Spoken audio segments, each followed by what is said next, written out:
What kind of advice? Actors. Many actors out here? Oh, okay. See, this was L.A. Every hand would have been up except two. You know, so. And they would also be screenwriters and directors. Yeah, you know, who want to be actors. Yeah. But now they're producing a show. Anyway, what advice do I give actors? Well, you know, once I thought about being a minister. And I went to this minister and I said, I'm thinking about being a minister. And he said, I want you to go home and really think if there's anything else that you can do that would make you happy. He says, and if you can't think of anything else that would, you know, make you happy and be fulfilled, then come back tomorrow and we'll proceed. I never went back because I'm thinking, yeah, that's cool, but I mean, I can, you know, I'm an actor. This is what I do. And I think if you're an actor, it's a calling. Like anything that you truly do based on who you are. I think all these professions are there for, there are people who are meant to do all of these things. It's just a lot of people are doing things they shouldn't be doing. It's meant to be somebody else. And if your calling is acting, then you should act. And I mean, I'm always acting, you know, before it would be taking classes or, you know, being on stage, or you find a way to express. I think the universe calls us, and the universe will provide those opportunities if you're open to them. But I think we sometimes feel a calling, and we don't kind of trust it. And so we kind of ask for support and other opinions, and then they throw in doubt, and then it's very hard to hear that voice that guides you. But if you're an actor, I say act, you know. And I did a reading last night because it's another expression. You know, I do the voiceover stuff because it's another expression. I like doing different characters but it's all a part of who I am and what I do. So. Yeah, so, and lay a good foundation because, you know, I've been acting almost 50 years, and you want to be around 50 years doing what you do. And that kind of applies to anything. I mean, whatever it is that you truly want to do. I think ideas gather around when you say, I want to act, I'm going to act. If you can hold that in a positive way, things begin to gather. People begin to make suggestions. Opportunities open up. The universe will provide and will take care of you if you really just trust it. Thank you so much. Sure. Have you found that the job of being an actor has changed? Or how do you think it's changed now when Netflix counts as TV and when so much is moving online? And then also, it's become, you know, very easy to create your own content and get it in front of people now. Do you think it's gotten easier to become an actor or to make a go of it than it was perhaps when you first started? Well, I think in the old days, the good old times, it was clearly there were actors and it was a respected profession, and now it's a little bit harder to get paid. Like every profession in this country, you know, it's a fraction of what it used to be. So I think it's good that people can create content because you shouldn't have to wait around for somebody to discover you. I've been waiting 50 years for somebody to discover what I can do, and I realized it might not happen. So you need to, I think it's good to be able to get with a group of people. That's what Spielberg did. You know, he met Kathleen Kennedy and Stan Winston and Frank Marshall, and you work with the people you love to work with, and you create something, because if it goes, then you'll own a part of it and you'll get paid. But if you don't own anything, then you're just an actor, you're a worker, and workers, unfortunately, are the last to participate, and that's the way it seems. So, but it's changed a bit, but you can still make a good living. I've always made a good living. You know, I started after high school. I was working in a foundry, and acting was the furthest thing from any possibility. But but I think the universe will respond to your request. I believe that. And I say universe because people have different stuff about God and all that. I don't want to go there, but whatever you believe, the light will respond. Whatever. Well, if we're not going to talk religion, let's talk politics. Just kidding. Just kidding. Okay. Any rules that you've passed up that you can kick yourself for now? Any rules that you have passed up that you kick yourself for passing up on now? Well, last week we did a panel in Pennsylvania with Danny Glover and Tony Todd, and I've known these guys for a long time. And Danny did Places in the Heart, and I always thought, man, it would have been, I hate I didn't get that role. And Tony did Candyman, which they came to me, and I thought it was the stupidest thing I ever heard of. I mean, it's like, Candyman, I'm like, oh, what? And I didn't get it, I didn't get it. And then, of course, it became very popular with Tony. But then after hearing those guys talk about it, I realized, and you realize that was meant for them, too. Nobody could have done the role but Danny Glover. And Tony was meant to be Candyman, and things have a way. I told my son this a couple days ago. Things happen for a reason. He said, Dad, I don't believe that. I'm sorry. Things just happen. But I really do believe that if you're in the right place, some things you'll look at it, you'll think you missed something, but something. I was up for a television show called Ryan's 4, and it was about these 4 doctors. And I really wanted this role. It was for ABC. This was back in the, early 80s. And 81, I think it was. And I wanted it, and I studied for it, and I went in, and I was really, really good. And they called me back. Henry Winkler was producing the show. And everybody was for me except Henry Winkler.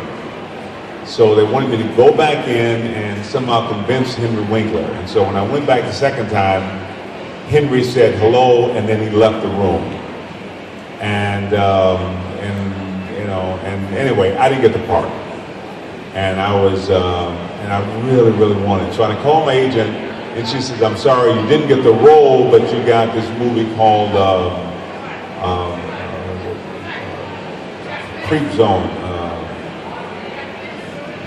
Something about Adventures in the Creep Zone, which was this kind of weird movie, and it was like, I'm like, the Creep Zone is like, it was no consolation.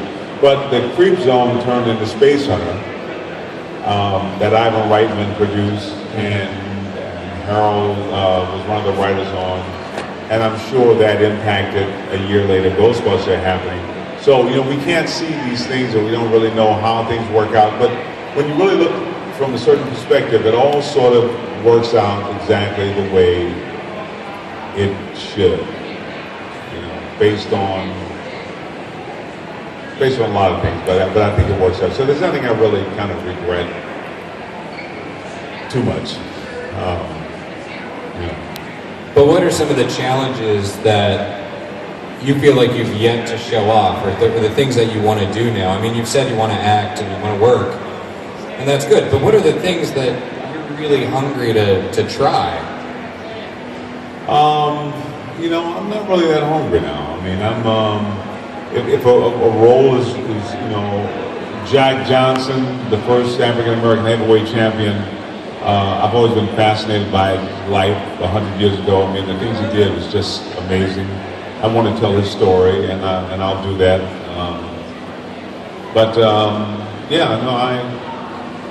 I've always sort of seen myself as kind of an average guy, but I realize people don't see me that way, so I've gotten a lot of authority roles that I don't really know why they cast me in those parts.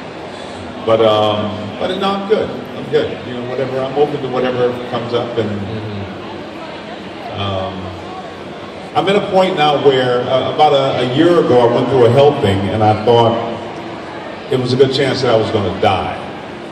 And there's a moment when you kind of, because we all know we're going to die. It's like, okay, someday, sometime, we all know we have to make that transition. But you don't expect it to be like now.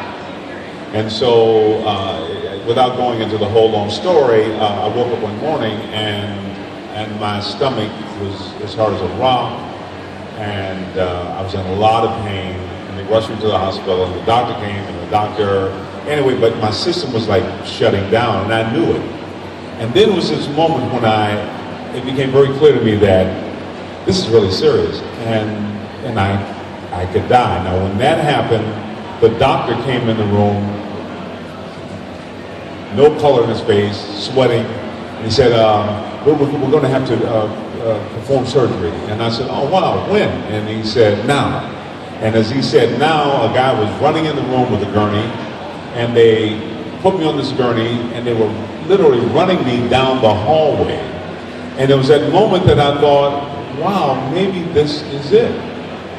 I mean, maybe this is the sum total of everything I've done. And if that's the case, what happens? I mean, I can sort of start begging, like, oh God, please, not now, you know, or do you just go? And if this happens, I guess my kids and my wife and everybody, they will be fine. And if they're not, there's nothing I can do about it now, because maybe this is the moment, you know? And so it was funny, because the guy who came with the gurney, he said, hi, my name is Gabriel.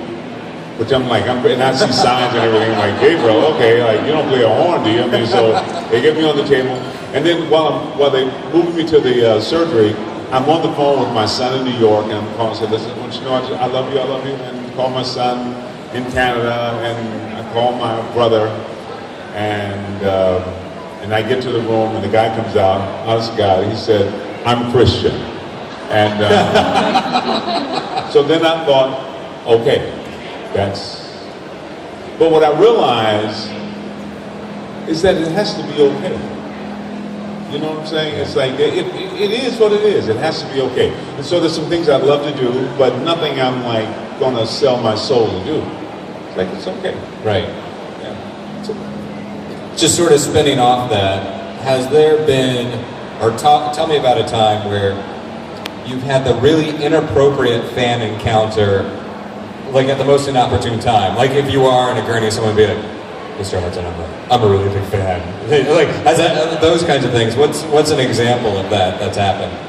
Well, you know, people, and I realize, I understand that, you know, there are times when I was in Chicago working on a movie with Keanu Reeves called The Watcher. It wasn't a very good movie, but anyway, and I had signed up to this gym, and it was a spa. And of course, you're in a spa, you know, it's all guys, so, you know, I'm a little bit kind of, but whatever, you know, I got to be a guy, and, you know, not, you know. So I'm kind of, you know, going to the bathroom, and I'm naked, and which is kind of whatever. And so a guy comes over and says, oh my God, and so he grabs me, and I'm just, you know, and I said, yeah, no, it's cool. So I'm trying to turn away, but and I see he wants to hug me, and I'm like, you know, and I know he's not even thinking, this is not the place for this, but he's like, wow, man, I love all your movies, man, and I just feel so, but sometimes people, and I know it's a different, what they're reading is different than what I'm reading, so. I think I would take the gurney autograph request over that one. Yes, sir, did you have a question? I'm glad you're feeling better. Oh, thank you, me too. When you were making the Ghostbusters movies, there was a lot of special effects added after the fact. Did you have any idea how it would look in the end, and what did the director tell you to get you to respond to things that weren't there? Yeah, you know, you talk through every scene, you know what's on paper, and then we talk about it. And the two effects in Ghostbusters that I was surprised with was the librarian, when she kind of came out. You know, that was really cool, but it was so unexpected, and I had to sit back in the chair a bit. So that was really good. The other one was Ghostbusters 2, when that little choo-choo train ran over me. They told me it was going to be a locomotive. And so I said, okay, now, he said, no, Ernie, it's going to be like a train, a locomotive train, comes down the track, and it hits you, and so you react. So I get hit by this train, and I'm zapped, and the thing falls off my head, because, you know, if you got hit by a locomotive train, I mean, come on, you got hit by a train. And then when I saw the movie, it was like this little choo-choo train, and it was different. And somehow I just felt like it would have been a different reaction if I had known it was going to be a choo-choo. But it's okay. I mean, it still works. And then I had to go, wait a minute. If I was in a tunnel and I saw a choo-choo train, I probably would still do the same thing. So, but I was a little surprised at that. Do you enjoy going back and looking at past work, or do you like to just sort of close the chapter on it, close the book? Yeah, for the most part, I don't really look at stuff. I don't think I've ever seen anything I've done more than once, unless I watch it with my grandkids. You know, it's about the work, and the work is, the final result is affected by editors and a whole bunch of other people. You know, you want to make sure that you want to see sometimes. But as an actor, it's very hard to see something that you know is, you don't feel good about. Didn't turn out the way you wanted it. Sometimes you have a director say, do this, trust me, and then you trust him, and then it really turns out crappy. So, and when you see something where you don't feel good about it, it hurts. And you feel bad about it for like a long time. You're embarrassed by it. So it doesn't help me to see something that I think I sucked in. And then it doesn't help me see something I think I'm really good, because I think I couldn't be that good. You know, I mean, I'm really good. And so then you kind of go a different way, and that doesn't help either. So I don't really get into a lot of reviews, because when well, I've been fortunate, I've had a lot of bad reviews, but it's too personal, and then you carry it with you because your work is all you have, and it's personal.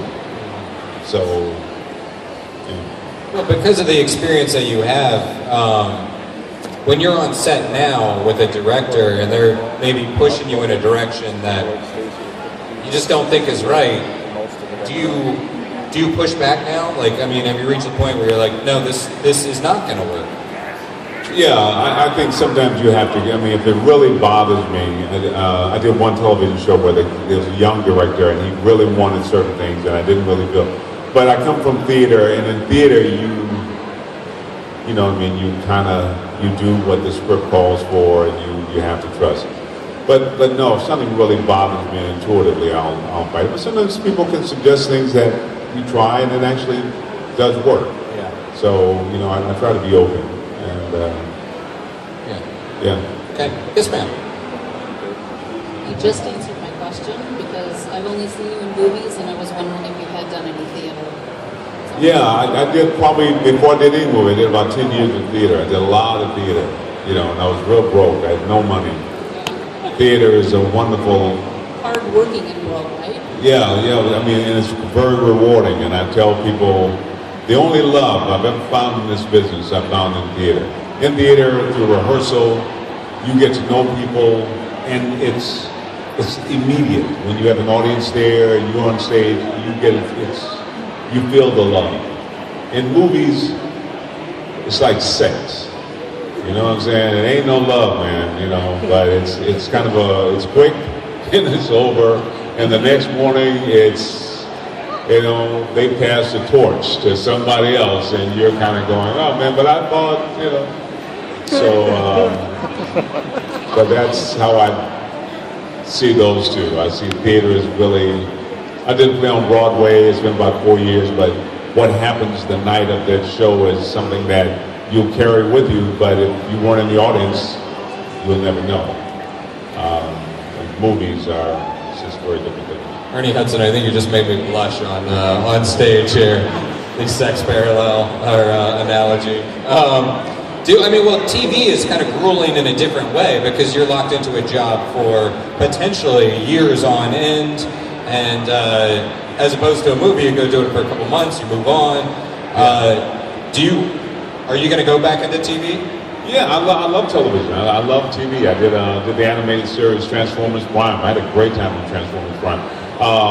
And I've done a couple series. I never had one that lasts. But what I love about television is you get the best guest stars. You get every week you're doing a different show, and you get a chance to do what you do. I mean, you learn, you grow. It's great. I love doing television. Plus, you have like some really solid talent that's making their bones there. Like you have Frank Darabont focusing more on TV than... Yeah, we did a miniseries. I did a miniseries with Frank Darabont. was called Lost Angels. I'm not sure what the new title is. It's Los Angeles It's still. It was L.A. Noir, Right. and now it's Los Angeles. So It's coming out on TBS or TNT. TNT, I think TNT. TNT, yeah, But it's a coming great miniseries about gangs in Los Angeles in the 1940s, and I play the head of the, I say black gang, and in Central LA. But it's really, really, I think, a good project. Yeah, it's coming up soon, and it's probably going to go to a full series. Yeah, it'd be great. I mean, and like I said, I love doing television, and television is one place where you can still make some really good money. Yeah. I mean, they asked me I did a television series called 10/8, and we only did 15 episodes, but they asked me to come in and read for Grey's Anatomy, well, the pilot, and I thought, you know what, I just did a series for ABC, they know my work. I met Shonda Rhimes, who created it, and she said she was a fan, so why am I going to go and read for this show? And I don't get it, I'm going to really feel terrible, so I refused to read, and Bill Pickens got the part, and I just read someplace where he's making $450,000 an episode. So, not that the money matters, but sometimes I think I should have went in and read for the show. Is that what? Oh my God, did he get killed on the show? Spoiler alert. Oh my, I didn't know that. Yeah, Oh man, I wish I'd seen that. I'd love to see him get electrocuted. No, but you want to, after 10 years, it's okay to get electrocuted. Yeah. Because, I did Law and Order and blank on names again. But they want like 18 years. I mean, that's crazy. So, well, we're about to wrap up, but real quickly, since these events are so much about actors who have made an impact on the lives of fans, I am curious, who is someone that made an impact on your life? Like someone within entertainment or sports, you mentioned the boxer, as a kid, who were the idols for you? Well, when I was a kid, Westerns were like, everything was about Westerns. Now it sort of got replaced with detectives and crime dramas. But so Gary Cooper and those guys were, Clark Gable, all those old stars who kind of taught you how to. The little town I grew up in, it was just, people were. Everything was very practical. So to sort of fantasize beyond that, how do you be cool? What is cool? How do you be gallant? How do you, I picked all that stuff up in the movies, I didn't have a dad, so I had 3 uncles who were very strong men, and they sort of filled in, but still the guys in the movies were the guys who you go, wow, yeah, I want to be like that. Yeah, I think that's the movies had that kind of impact, but it was all the Western. Yeah. Well, I can honestly say that Ernie Hudson is cool, and he will be here throughout the weekend, and he's heading back to this table, I think, momentarily. But yeah, I'm going to go back over there, and I'll hopefully see you guys there. But once again, thank you for coming and sitting through all this. And I apologize, my energy is a little bit. A little down. I'll be better tomorrow, but in the meantime, I'll be over it. So a big round of applause, please, for Ernie. We love you, Ernie. Thank you guys so much.